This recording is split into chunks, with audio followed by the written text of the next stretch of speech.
क्या आप जानते हैं कि किसके श्राप के कारण हुआ है समुद्र का पानी खारा? पौराणिक कथाओं में कई बार कुछ ऐसी घटनाओं का वर्णन मिलता है जो इस बात को बताने का प्रयास करते हैं कि संसार पहले कैसा था और उसमें किसी देवी या देवता के श्राप के कारण क्या बदलाव आया। एक ऐसी ही एक कथा समुद्र के पानी के खारे होने से जुड़ा है।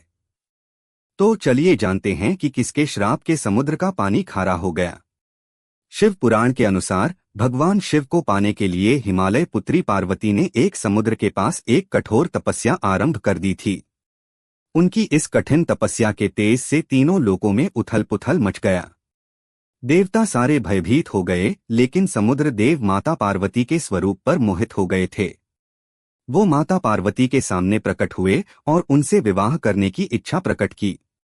देवी पार्वती यह सुनकर क्रोधित नहीं हुई, बल्कि उन्होंने समुद्र देव की भावनाओं का सम्मान करते हुए कहा कि मैं भगवान शिव से प्रेम करती हूँ और उन्हीं से विवाह के लिए इच्छुक हूँ। उनके सिवाय मेरे हृदय में किसी और के लिए स्थान नहीं है। समुद्र देव पार्वती के मुख से भगवान शिव की तारीफ सुनकर ईर्ष्या और क्रोध की अग्नि में जल उठे और उन्होंने आवेशवश आकर भगवान शिव का अपमान कर दिया। उन्होंने भगवान शंकर का तिरस्कार करते हुए कहा कि वह तो एक भस्मधारी आदिवासी से अधिक कुछ भी नहीं है। वहीं दूसरी तरफ मैं इतने गुणों से संपन्न हूँ।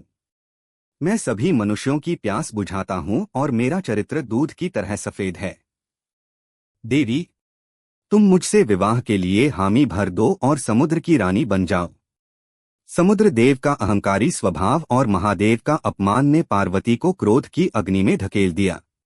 वह अपने आराध्य का इस तरह से अपमान बर्दाश्त नहीं कर सकीं और उन्होंने गुस्से में समुद्र देव को श्राप दे दिया कि जिस मीठे जल पर तुम्हें इतना अभिमान और घमंड है, वह जल खारा हो जाएगा और तुम्हारे समुद्र का पानी कोई भी मनुष्य ग्रहण नहीं करेगा। कहा जाता है कि माता पार्वती के श्राप देने के बाद से ही समुद्र का पानी खारा हो गया और अब मनुष्य चाहकर भी इस विशालकाय स्रोत का जल अपनी प्यास बुझाने के लिए प्रयोग में नहीं ला सकता है।